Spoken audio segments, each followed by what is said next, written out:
Ácidos y bases. ¿Qué es un ácido? La palabra ácido proviene del latín ácidos, que significa agrio, lo que para nosotros al paladar estamos acostumbrados a sentir como ácido, valga la redundancia, como sentimos el sabor de un limón, de una naranja o del vinagre. Eso es agrio y es lo que significa en latín ácidos. Como ejemplos de sustancias ácidas, pues tenemos el vinagre, el jugo de limón, el jugo de la naranja, el jugo de la toronja. Hay muchos otros productos que también son ácidos, aunque muchos de nosotros no los ubicamos como tales.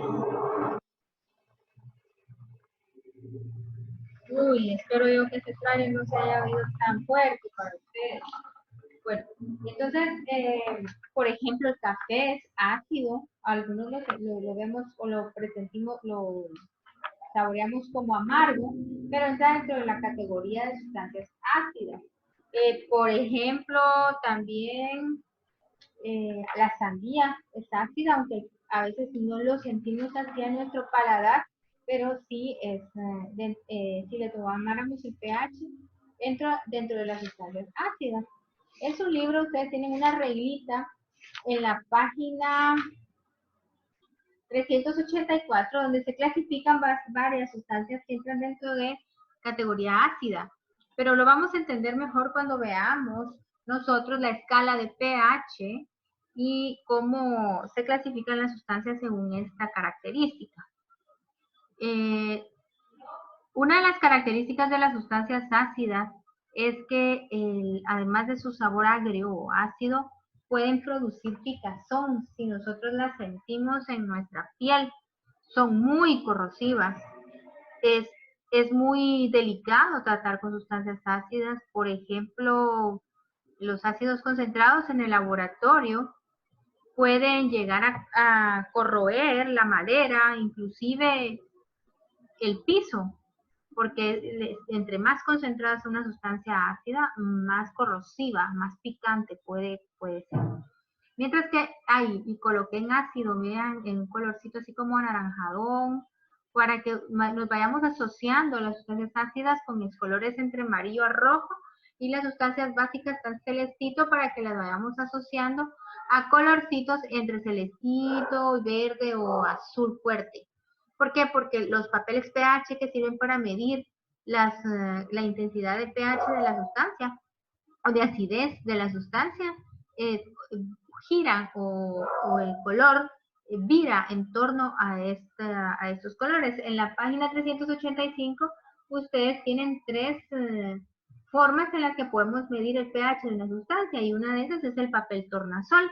En el caso de los ácidos, en el papel tornasol, pues los colores van a variar desde un color amarillo hasta un rojito, y en el caso de las sustancias básicas, el papel tornasol va a virar entre colorcitos de amarillo, que es el color original del papel tornasol, a colores verdecitos y azul intenso.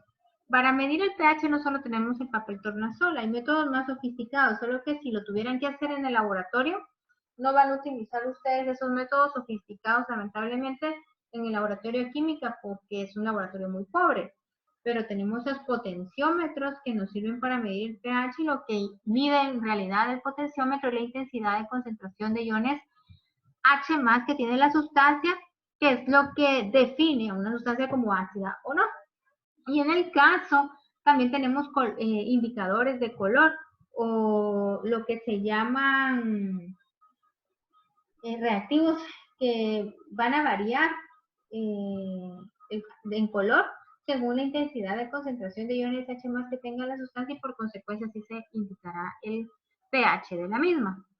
Bueno, las sustancias entonces las clasificamos como ácidas y como bases, y dentro de las sustancias básicas son aquellas sustancias como las que utilizamos para calmar nuestra acidez, los famosos antiácidos, como las Alka-Seltzer, como esos antiácidos como tomados o masticados, como el Malox. Los líquidos que sirven para limpiar vidrios, si les tomáramos el pH, son pH básico también. Los destapadesagües, los champú. Y una de las características de las bases es que son jabonosas, resbaladitas, y si nosotros las saboreáramos son amargas, muy amargas. No sé, alguna vez, supongo yo, les ha caído jabón en los ojos o en la boca y lo han sentido. Pues esa es una de las características de lo amargo y el ardor que provocan las bases. Entre más concentradas o más sustancias de laboratorio se trate, más dañinas pueden ser o corrosivas. O sea que las bases también son delicadas y a la hora de manejarlas en el laboratorio tenemos que tener el mayor cuidado posible. Es decir, no podemos estar manipulando sustancias en el laboratorio sin las medidas de bioseguridad adecuadas, como guantes, bata, mangas largas, lentes de bioseguridad, ya que los ácidos y las bases son sustancias que pueden ser muy corrosivas, muy dañinas, pueden quemar mucho nuestra piel.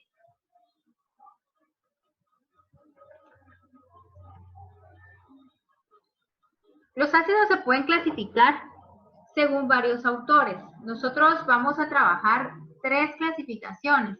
La clasificación según Arrhenius, la clasificación según Bronsted y Lowry, que son 2 químicos, y la clasificación según Lewis. La clasificación según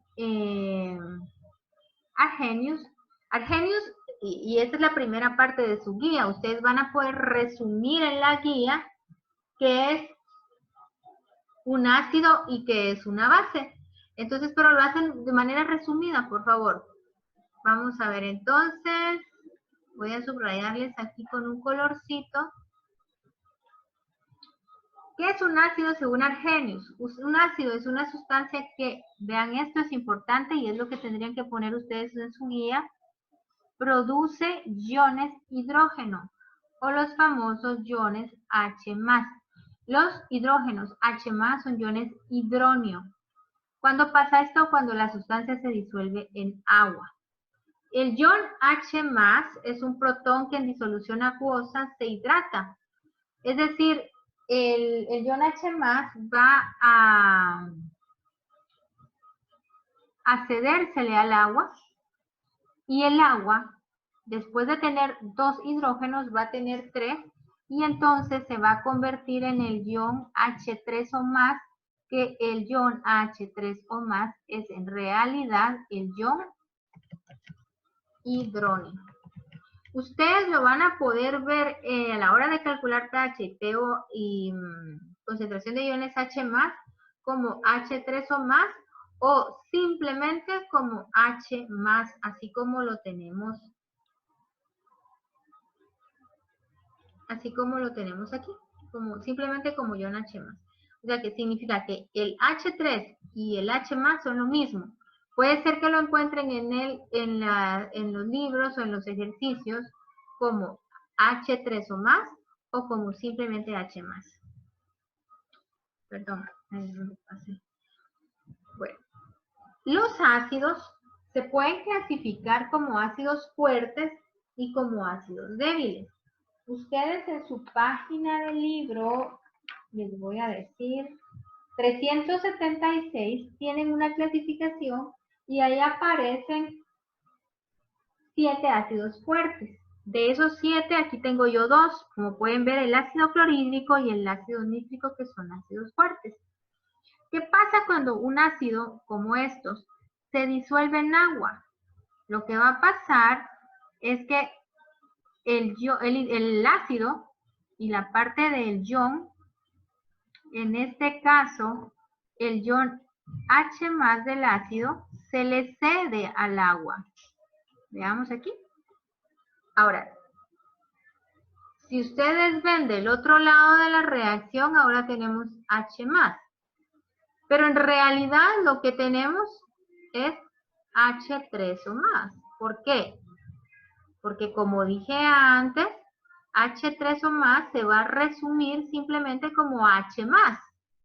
Pero lo que sucedió, si ustedes evalúan la reacción, es que el ácido, que es esta sustancia que tenemos acá, el ácido le cedió el hidrógeno al H3, al agua, y el agua ahora es el H3 o más, y el cloro se quedó solito.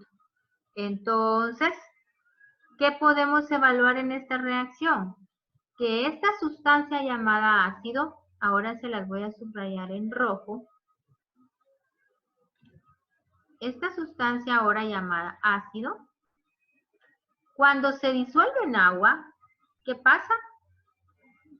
Genera iones H más en el medio. ¿Y qué significa eso? Que se está cumpliendo la definición según Arrhenius. Estamos, entonces, resumen, ¿qué es un ácido según la teoría de Arrhenius?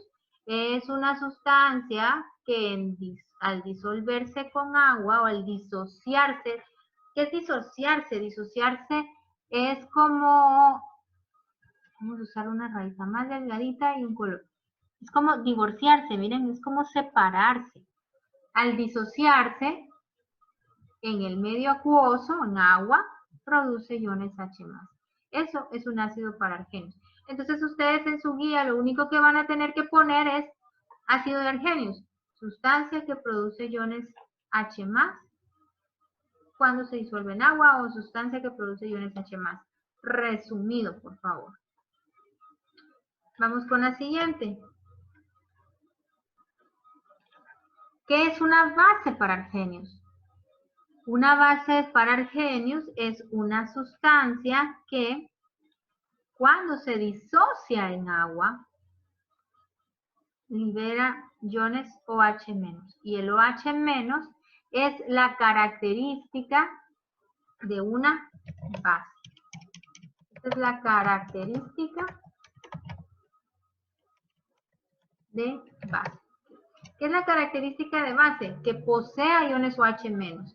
Y en este caso, pues que como es la definición según Arrhenius, es que libere iones OH-. Y los está liberando, ¿sí? Aquí están.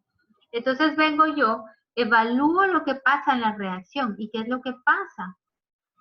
Que ahora, al disociarse la base, que en este caso es el hidróxido de sodio, y en la página 378 ustedes van a encontrar más bases, ustedes van a ver que cuando se disocia, lo que sucede es que en el medio, la base produce iones OH-. Entonces, si yo tengo una reacción así, ¿qué voy a evaluar? Si fuera base, que en el medio se hayan liberado OH-. Y si fuera ácido, como en el caso anterior, es que en el producto, en los productos o en el medio se hayan liberado iones H+. Tienen más bases en la página 378. Están las demás bases, que está el hidróxido de litio, que no está acá, el hidróxido de estroncio, que tampoco está acá, el hidróxido de calcio y de bario, el de bario sí lo tenemos acá. Entonces, ustedes, yo les aconsejo que se aprendan de memoria las bases fuertes y los ácidos fuertes para que ustedes sepan que cualquier otro que les presente deja de ser ácido y base fuerte y se convierte en serían entonces por lo contrario débiles si no entran dentro de las listas que ustedes aprendieron de memoria. Ya dije las páginas donde están las bases fuertes.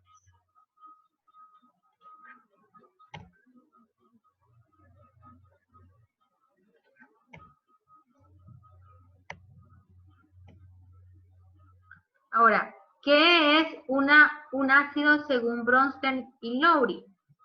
Estos son dos personas que coinciden en la teoría, en definir qué es un ácido. Y un ácido para Bronsted y Lowry es una sustancia que aquí no es producir como en las otras dos. Para Arrhenius, la definición es que ácido produce iones H+ en el medio al disociarse en agua y base produce iones OH- al disociarse en agua en el medio. Ahora para Bronsted y Lowry, ácido es sustancia que dona, ¿y dona qué? Un protón. ¿Y quién es el protón? El H+. ¿A quién? A otra sustancia. A esa otra sustancia que reciba el protón H+ se le llama base. Pero como hay una diapositiva para base, nos vamos a centrar principalmente en el ácido en este caso. Entonces, miren, ácido. ¿Por qué yo sé que este es el ácido? Porque si nos vamos a evaluar lo que hay del otro lado de la reacción, vemos que ahora el agua ya no es H2O como acá, sino que ahora es H3O más. ¿Y qué le pasó? Pasó que el ácido clorhídrico que tenemos acá, le donó al agua el hidrógeno o el ion hidrógeno. Ahora tenemos H3O más y el cloro está solito. ¿Por qué? Porque el cloro le donó el H al agua. Sustancia que dona un protón H más a otra se llama ácido. Y ahorita en la diapositiva que viene, que es la base, es la sustancia que acepta un protón. En este caso, el agua está funcionando como base en esta reacción. ¿Sí? De sustancia que dona un protón H más es un ácido según Bronsted y Lowry. Veamos entonces, siguiente diapositiva. Aquí tenemos la base. La base es la sustancia que acepta un protón. Entonces veamos aquí, el agua le donó un protón, un H más, al amoníaco. Ahora ya no es amoníaco del otro lado de la flecha, veamos, ahora es NH4. Quiere decir que ganó un protón. ¿Y qué pasó con el agua? El agua ya no es agua, ahora es OH-. Perdió un hidrógeno el agua. Como podemos ver acá, el agua perdió un hidrógeno. Entonces, base, sustancia que acepta un protón. Ácido, sustancia que dona un protón. Entonces, vamos a colocar aquí, base, acepta un H más. Y ácido dona un H más. Esas son las definiciones en resumen para Bronsted y Lowry para lo que es un ácido y una base. Y esto pues en resumen es esto. En resumen es esto lo que ustedes van a poner en su cuadrito en la primera parte de la guía de estudio. Ahora, una cosa que quiero recalcar acá. Si ustedes se dan cuenta, esta sustancia también es una base para Bronsted y Lowry. ¿Por qué? Porque también generó iones OH-. Entonces eso significa que algunas veces nosotros podemos categorizar a las sustancias según el criterio de los dos o los tres, porque Bronsted y Lowry son dos en uno mismo. Hay sustancias que son bases para Arrhenius y hay sustancias que son bases también para Bronsted y Lowry. O sea, puede ser que quede definida la sustancia según los tres autores. En este caso, así es el caso. Ahora, voy a borrar acá y quiero que evaluemos al agua. El agua aquí dije yo. El agua acá dije yo que era un ácido, ¿verdad? Voy a borrar otra vez y voy a regresar a la diapositiva anterior. Permítame que no me deja. Anterior. Y aquí dije que el agua era una base. Alguien que en verdad está poniendo atención me podría preguntar si estuviéramos en la clase, bueno, ¿el agua es una base o el agua es un ácido? Entonces la respuesta sería, el agua en determinadas reacciones puede ser un ácido y en determinadas reacciones puede ser una base. El agua entonces a veces funciona como ácido y a veces funciona como base. Eso depende de la reacción en la que esté actuando la sustancia. Y entonces, ¿cómo se le llama a esas sustancias que a veces son ácidos y a veces son bases? Se le llama sustancias anfoteras. Es decir, que a veces pueden actuar como ácidos y a veces pueden actuar como bases. Vamos entonces con la siguiente diapositiva. Aquí tenemos una comparación entre ácidos y bases. Y tenemos que es un ácido parargenius, sustancia que produce iones H+, en el medio al disociarse en agua. Y base produce iones OH- al disociarse en agua. Bronsted-Lowry dona H+, si es un ácido, acepta un H+, si es una base. O protón le pueden decir también porque es protón porque tiene carga positiva. ¿Los ácidos pueden ser electrolitos? Sí. ¿Las bases pueden ser electrolitos? Sí.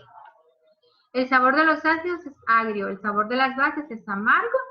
La sensación al tacto puede picar los ácidos y en el caso de las bases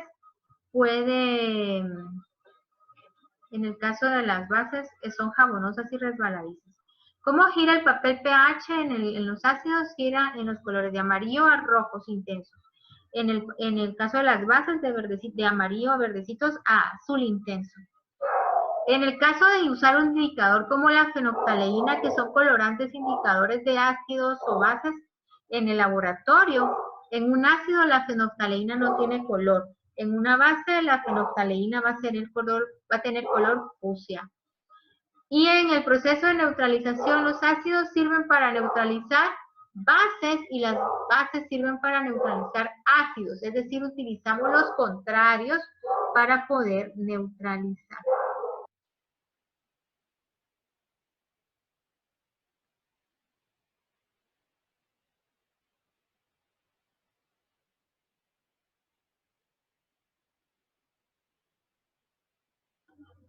¿Qué es la ionización? A partir de este término, nosotros vamos a empezar a obtener las fórmulas que vamos a necesitar para hacer cálculos de pH, de pOH, de concentraciones de iones H+, concentraciones de iones OH-. Voy a resaltar algo que no he dicho aquí, y es que estos corchetes, como se los expliqué en la constante de equilibrio, significan concentración, ¿verdad? Concentración. Entonces, ¿qué es la ionización y por qué ese término está aquí? La ionización es el proceso mediante el cual una sustancia, al entrar en contacto con el agua,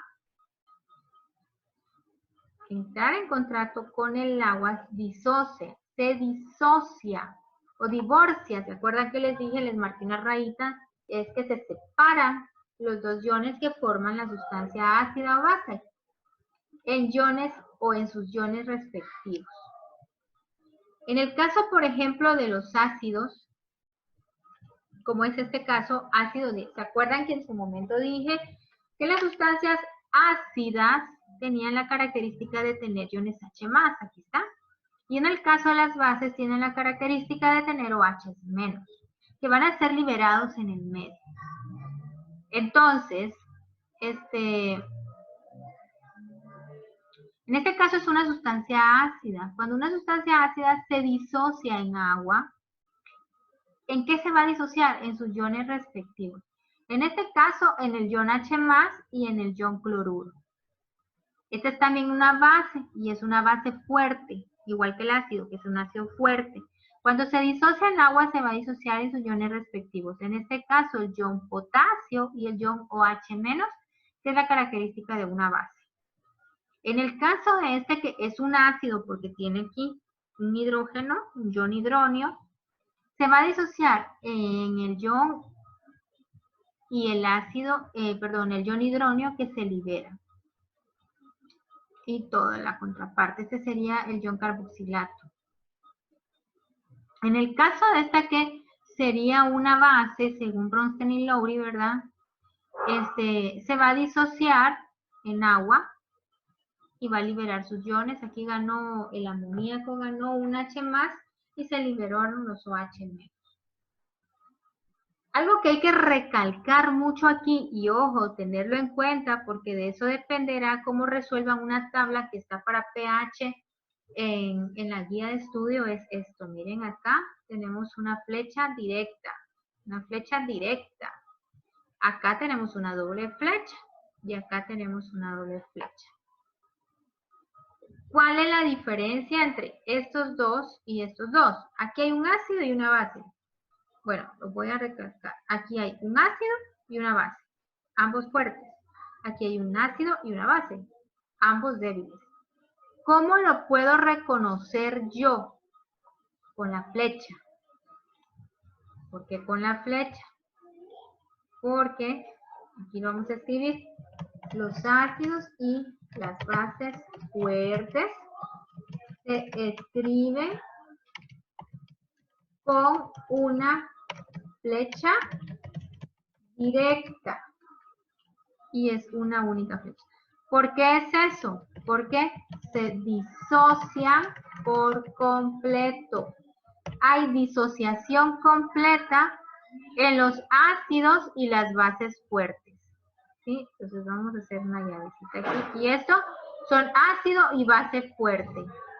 Y en el caso de los ácidos y las bases fuertes, se escriben, en el caso de los ácidos y bases débiles, se escriben con doble flecha.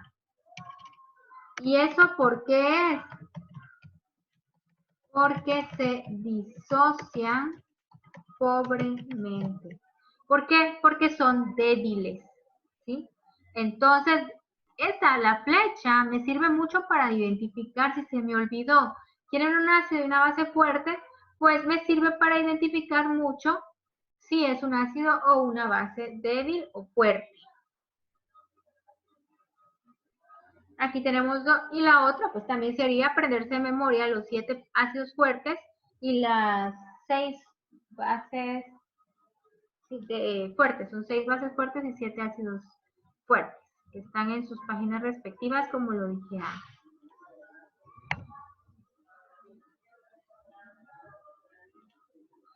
antes. Acá tenemos electrolitos. ¿Qué es un electrolito? Un electrolito es una sustancia que en solución acuosa está disociada en iones y conduce la electricidad. Un ácido fuerte, una base fuerte, que se disocia por completo. Disociarse significa divorciarse o separarse, como estos son estos casos, tanto para esta sustancia que es base como esta que es ácido. Entonces, cuando se disocia o se divorcia al 100%. Esto sería lo que tendríamos, digamos, en un beaker cuando mezclamos el ácido o mezclamos la base con agua, un divorcio completo de la sustancia. Entonces, ¿qué ventaja tiene esto? Que al estar los iones completamente disociados, es como que tuviéramos un cátodo y un ánodo, que son las características que tienen los cables de la electricidad. Los cables de la electricidad tienen un positivo y un negativo. Entonces, cuando hay una disociación completa, ¿qué tenemos? Tenemos iones positivos y negativos que pueden interactuar. El cátodo con la carga negativa del cable de la electricidad y el ánodo con la carga positiva del cable de la electricidad. Entonces, esa es la razón por la que conducen la electricidad y lo hacen muy bien. Porque la ionización ocurre en un solo sentido. Es irreversible. Vamos a tener puros iones en la disociación. Ya sea si estamos hablando de un ácido o ya sea, perdón, de una base arriba o si estamos hablando de un ácido fuerte. Significa disociación fuerte. Mientras que en caso de un ácido o una base débil, se disocia un pequeño porcentaje de la sustancia. Entonces, por eso, como es poca la disociación, es poca la conducción de electricidad. Y la reacción de ionización irreversible. ¿Qué quiere decir eso de que sea reversible? Que en la disociación o en el beaker, si lo quieren ver ustedes ya en la mezcla en el laboratorio, en un beaker, vamos a tener tanto el ácido disociado como el ácido sin disociar. O si estamos hablando de una base débil, vamos a tener la base disociada, pero también vamos a tener a la base sin disociar. O sea que en los ácidos y en las bases débiles vamos a tener una mezcla de las dos cosas, del ácido sin disociar y el ácido disociado, o de la base sin disociar o la base disociada. O sea, va a haber de las dos cosas. ¿Por qué? Porque ya sea que se trate del ácido o se trate de la base, no se divorcian por completo, no se disocian por completo. Entonces no vamos a tener puros iones en la disolución. Sea que se trate de ácido como el de arriba o de base como la de abajo.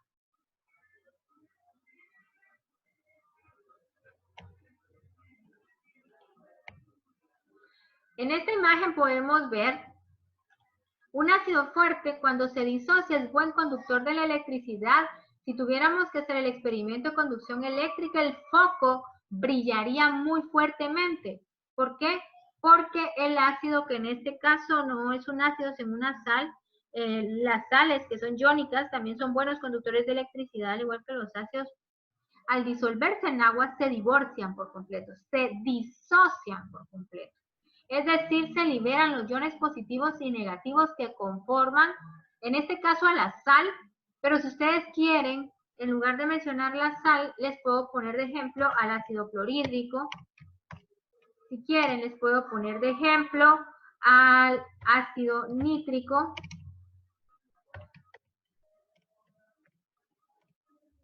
¿Sí? Ellos se disociarían por completo en el ion H+ y cloruro, en el caso del ácido clorhídrico, o en el ion H+ y nitrato, en el caso del ácido nítrico. ¿Y fueran buenos conductores de electricidad? Claro que fueran buenos conductores de electricidad porque tendrían una disociación completa. ¿Y por qué? Porque son ácidos fuertes.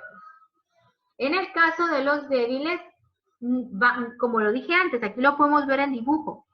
En el botecito aquí tendríamos tanto el ácido sin disociar como el ácido disociado. Pero el ácido disociado estaría en pequeñas cantidades. ¿Y por qué se da eso? Porque es un ácido débil. Entonces la disociación no es completa, es pobre y la conducción de electricidad es pobre. Vamos a poner aquí que la disociación es pobre.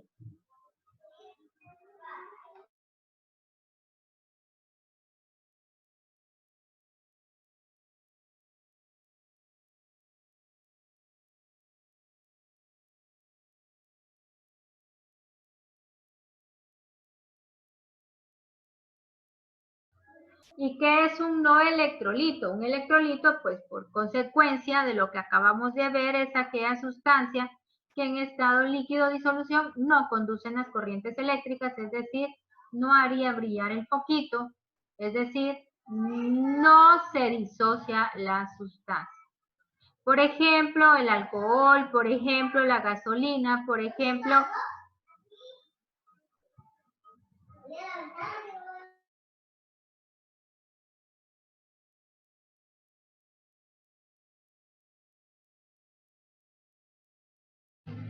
ellos son no electrolitos porque, en resumen, no se disocian, no se divorcian en iones y por lo tanto no son conductores de electricidad.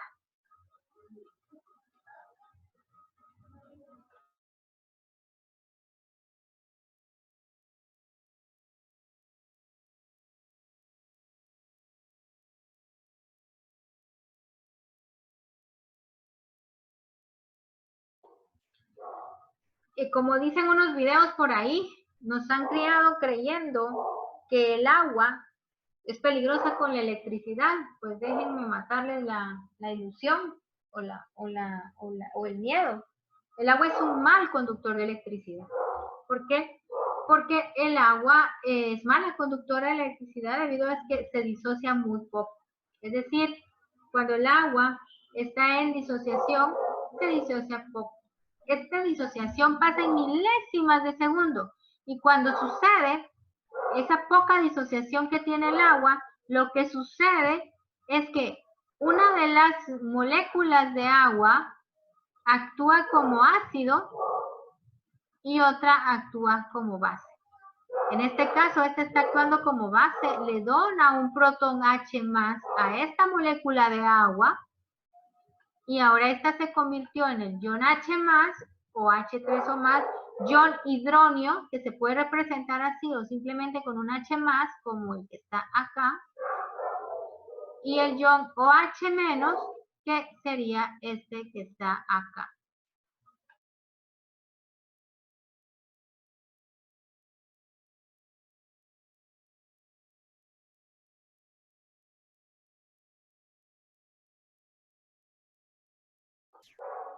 El agua cuando se disocia, comprobado científicamente en el laboratorio, provoca iones entonces H+ y OH- en estas concentraciones, que es equivalente a decir 1 por 10 a la menos 7 molar, y de concentración de OH- igual 1 por 10 a la menos 7 molar.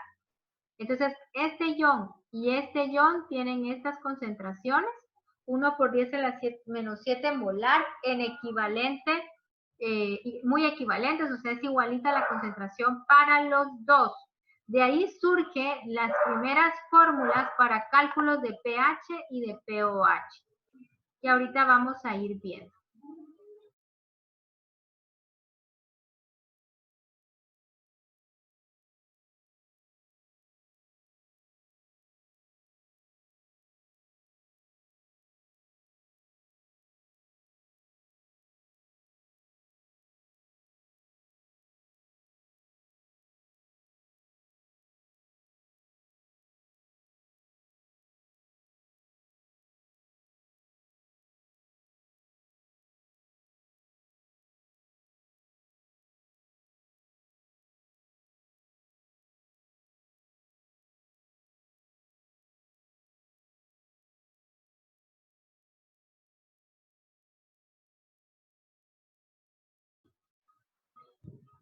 A partir de la ionización del agua, nosotros obtenemos esta fórmula que tenemos acá, que se llama constante de ionización del agua o constante del producto iónico del agua.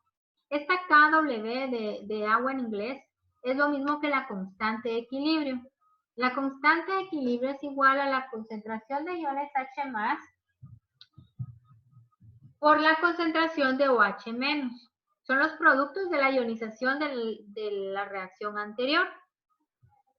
Si sustituimos la concentración de H+ y de OH- en esta ecuación, tenemos que la constante de equilibrio del agua es igual a 1.0 por 10 a la menos 7, que dije que era la concentración calculada en el laboratorio para el ion hidronio, y 1 por 10 a la menos 7, que dije que era la concentración del OH- calculada en el laboratorio. Si operamos este resultado, o estos dos datos, mejor dicho, obtenemos que la constante de equilibrio para la ionización del agua es igual a 1.0 por 10 a la menos 14. Esto es igual a KW, o la constante de equilibrio del agua. Si ahora sustituimos la constante de equilibrio por ese valor, que es 1.0 por 10 a la menos 14, resulta que esto es igual a decir la concentración del ion hidronio por la concentración de OH-. ¿Qué tenemos aquí? La segunda fórmula a utilizar para hacer los cálculos de la tablita que tenemos en nuestra guía de estudio. Hagan su formulario resumido en una hojita. Entonces, 1.0 por 10 a la menos 14 es igual a la concentración de sus iones, los iones de la ionización del agua. Vamos a borrar. ¿Cómo influye la adición de un ácido y una base en el agua en las concentraciones de los iones de hidrógeno y de hidronio? Pues por obvias razones. Si en una sustancia se aumenta la concentración de iones H+, eso significa que las concentraciones de OH- disminuyen, hasta que la concentración es igual a 1.0 por 10 a la menos 14. ¿Sí? ¿Por qué? Porque la concentración de un ion y el otro hacen el total, y el total es igual a 1.0 por 10 a la menos 14. Si por el contrario aumentamos la concentración de iones hidroxilo o H-, eso significaría que disminuiría la concentración de iones H+, hasta que la concentración sea igual a 1 por 10 a la menos 14. ¿De dónde sale este número? De la ionización del agua, y la ionización del agua es igual a la concentración de los iones. Si un ion aumenta, el otro tiene que disminuir, o si un ion o si el otro ion, que en este caso sería el OH, el otro, en este caso el H+, tendría que disminuir. Porque no podemos pasarnos o superar esta concentración, que al final se traduce a un pH que va a ser un total de una regla que va desde 1 a 14, donde 7 será neutro, es decir, sustancias que no son ni ácidas ni básicas. Y de 7 para abajo será la concentración que corresponde a los ácidos, y de 7 para arriba la concentración que corresponde a las bases. Con esta parte entonces terminamos la primera parte de la presentación. Aquí me falta una. Dice, en soluciones ácidas las concentraciones de H+, son mayores de 1.0 por 10 a la menos 7. Estas concentraciones por arriba del 1.0 por 10 a la menos 7 me va a dar pHs menores de 7. En soluciones alcalinas, las concentraciones de H+ es menor a 1.0 por 10 a la menos 7. Esto me va a dar pHs arriba de 7. Es decir, las concentraciones son inversas al pH. En soluciones neutras, las concentraciones de H+ van a ser igual a 1.0 por 10 a la menos 7 y esto me va a dar pH de 7. Por ejemplo, una muestra de bilis tiene una concentración de OH- de 1.0 por 10 a la menos 5. ¿Cuál es la concentración de H+? ¿Qué tendría que hacer yo en este ejercicio? ¿Se acuerdan de la fórmula que acabamos de ver que dice KW es igual a la concentración de H+ por la concentración de OH-, ¿verdad? Y que después esa se sustituyó por 1.0 por 10 a la menos 14. Perdonen que no puedo poner el superíndice y el subíndice aquí, pero 1.0 por 10 a la menos 14 es igual a la concentración de H+ por la concentración de OH-. ¿Se acuerdan? Acá hace 2 diapositivas acabo de pasar esa fórmula. Entonces, ¿qué tengo que hacer para resolver este problema? Pues bien sencillo. Yo quiero saber la concentración de H+. Entonces, despejo la concentración de H+, esta, ¿verdad? Entonces, para eso, yo obtendría esto. 1.0 por 10 a la menos 14. Despejo H+, quiere decir que el OH que está multiplicando va a pasar a dividir, dividido la concentración de OH-. Esto va a ser igual a la concentración de H+.